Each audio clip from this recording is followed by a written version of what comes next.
What's happening, everybody? Justin, Bridgewater's Finest on YouTube, Blockbuster_guy on Twitter, and welcome to my Week 5 NFL Pick Show for the 2012-2013 NFL season. You might be wondering why I'm doing a little dance.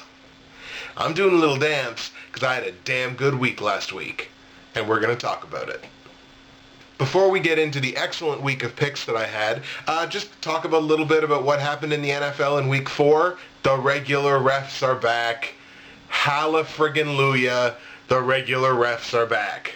That's all really that I have to say about it. The replacement refs, it was an interesting couple of weeks, and don't let the door hit you on the arse on the way out. We'll see you back in the Lingerie Football League. All right, so now we get to yell at and blame the actual officials that are making actual NFL official money and that actually know the rule book. So that is fantastic. Really, the only other thing that I have to talk about in the NFL this week, and it's something that I didn't want to have to talk about, but it was such a big deal to me that I'm actually going to spend this whole segment of the show talking about this one thing. And I want to talk about the play calling at the end of the game in the New York Giants-Philadelphia Eagles game. A lot of people that watch my show that are Giants fans, and I know what you're thinking. I picked against you 3 times last year in the playoffs, and now I'm going to rip all over your head coach and your play calling and everything like that. I'm sorry. I don't like having to do it, but I'm going to have to do it. When you have a Super Bowl winning coach, a Super Bowl winning coach and quarterback combination, I would expect that you would be able to better negotiate the last 2 minutes of a winnable game against a division rival. It's a rivalry game. I would think that you would be able to manage this 2 minutes better. If you don't know what I'm talking about, in Week 4, the Eagles were playing the Giants. In the last 2 minutes, Giants get the ball back. They're down by 2. This is just setting the stage for you. The score is 19-17 Philadelphia. Giants have the ball back, less than 2 minutes on the clock, so they don't have the 2-minute warning. They have no timeouts. They're down by 2 points. They start on their own 35-yard line. I will once again remind you, a 2-time Super Bowl winning coach and quarterback combination in Tom Coughlin and Eli Manning. So you're going to need to pass. You're going to need to pass, get out of bounds, stop the clock, get big chunks of yardage. And that's what they start doing for the first couple of series. They luck out and they are literally gift-wrapped 2 defensive pass interference calls against Nnamdi Asomugha. Both calls, I think, were borderline. The first one was a little better than the second one. I'm not going to debate calls. I'm so happy to have the regular refs back that they could pee on my face and I really wouldn't care. In any case, if you're the Giants, you just basically got gift-wrapped 2 defensive pass interference calls that, in the span of about 1 minute on the game clock, take you from your own 35-yard line all the way down to Philadelphia's 27. And if you're the Giants, you couldn't be happier, because now you're on Philly's 27. You're already in field goal range. A 43 to 45-yard field goal, depending on the spot of the ball. Very makeable. It's a makeable field goal. No question about it. So you're there. If you're the Giants, you have about 50 seconds left on the clock. Clock's not running because of the second DPI call. So the clock's not running. You're on Philly's 27. First down, obviously, because of the penalty. On first down, they run the ball, which is smart. Gain another yard or 2 or 3 or whatever you can get. Get the clock running. Force Philly to burn a timeout, which I believe they did. I think Philly used their second timeout when they ran the ball there on first down. You have to keep running the ball. Even if you gain no yardage, you're already in field goal range. The idea here is to get the clock down to a point where Philly's not going to get the ball back with any amount of time to do anything. But on second down, they pass the football. Why? Philly had 2 timeouts left. They ran the ball on first down. Philly burns a timeout.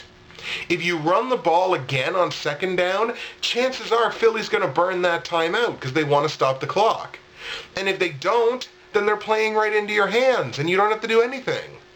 You run the ball on second down. But no, they try to pass the ball.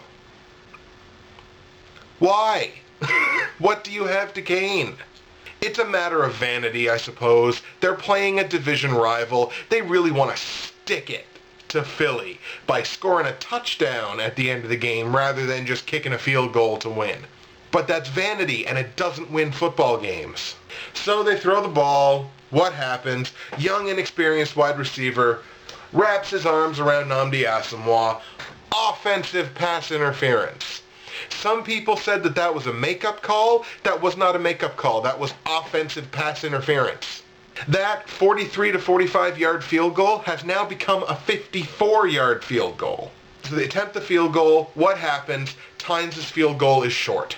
The Giants and their play calling screwed themselves out of their game in week 4. They have no one to blame but themselves. That's really all I wanted to talk about from week number 4.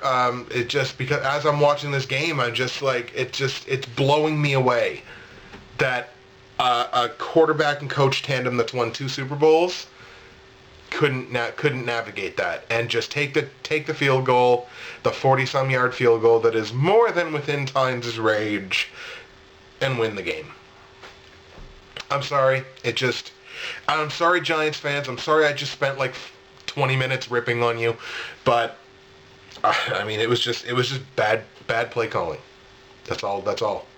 So let's get into how my platinum, gold, silver, and bronze picks did in week 4, and for the first time, I ran the table.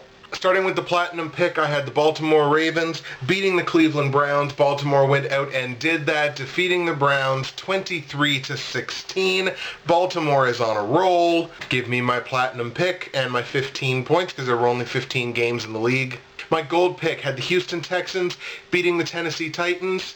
Dun-dun! Houston went out and did that convincingly, 38-14. Houston rolled. Gold pick is mine. Silver pick had the Arizona Cardinals defeating the Miami Dolphins. Overtime, baby. Atlanta comes back, ties the game. Sorry, not Atlanta, Arizona. Comes back, ties the game, gets the game into overtime. Game-winning field goal, 24-21. Arizona wins. Silver pick to me. And the bronze pick, I had as I aforementioned, the Atlanta Falcons beating the Carolina Panthers. Atlanta with a game-winning drive starting from their own 1-yard line. Matty Ice showing that, yes, they can in fact play from behind.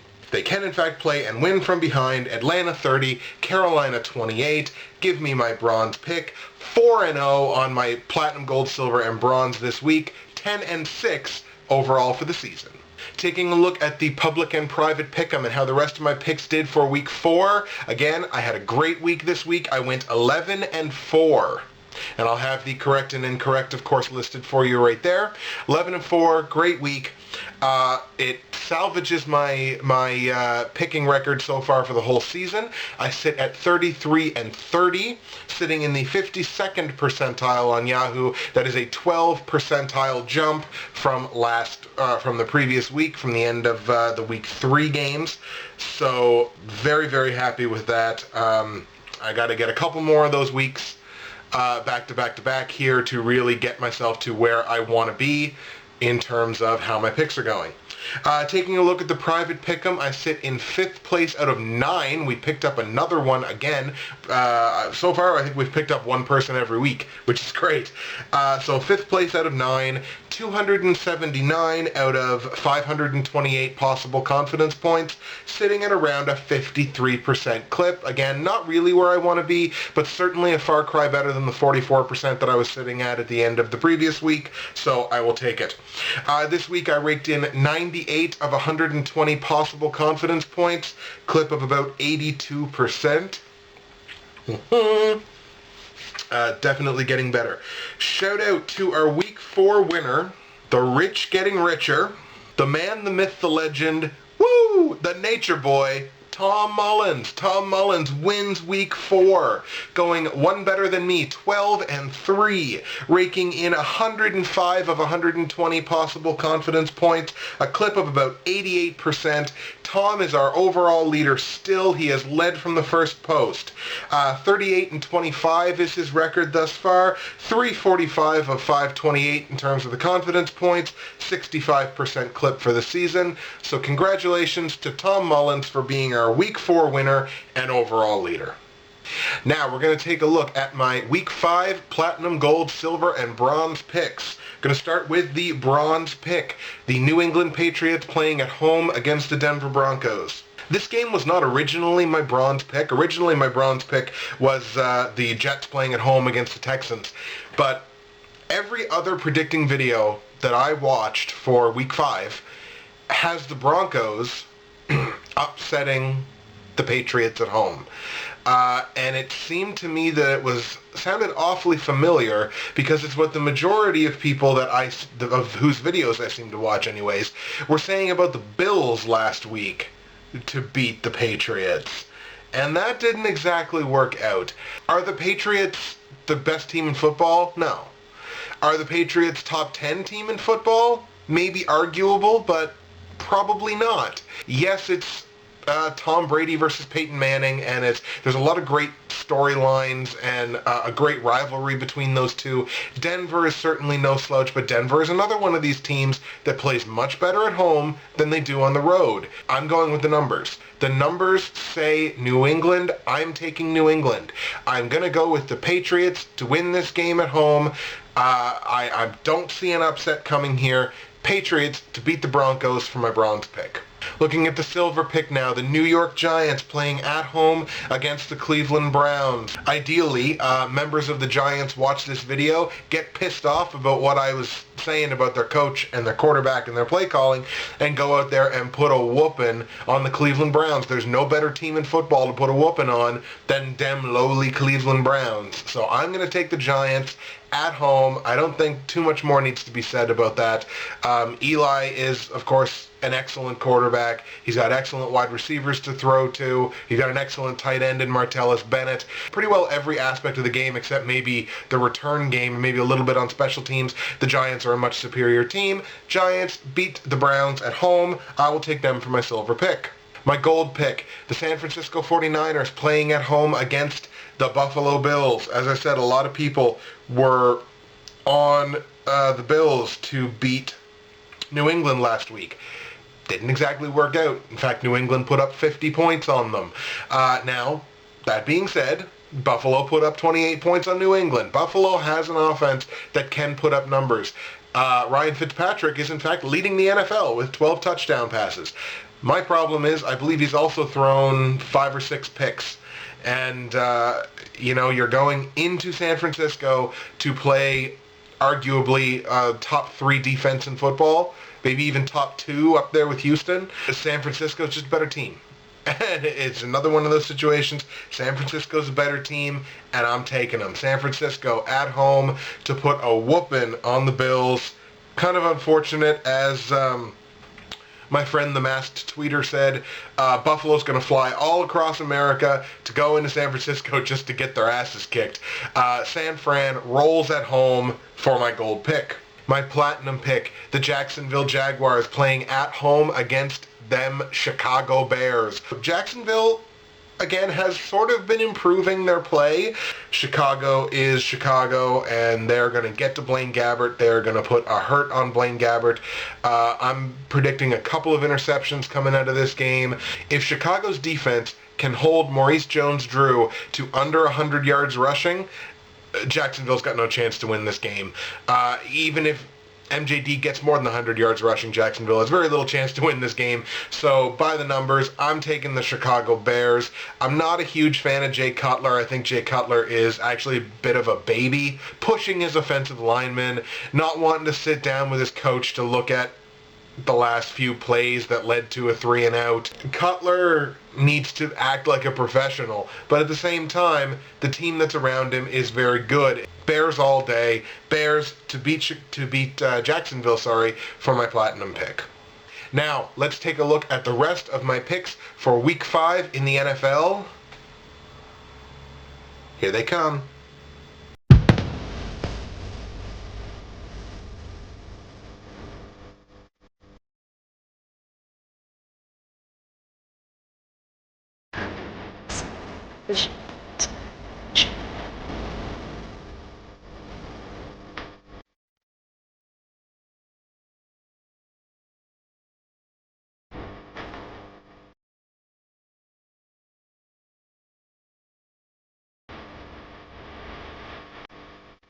That's the Week 5 show for you folks. Come back again next week. I'll be doing the same thing for Week 6. Hopefully be building off the momentum that I had in Week 4. Again, 11-4. It was pretty good by my books. Again, thank you so much for watching. Know there's a lot of competition out there. Very happy that around 100 of you come every week to check me out. That's it.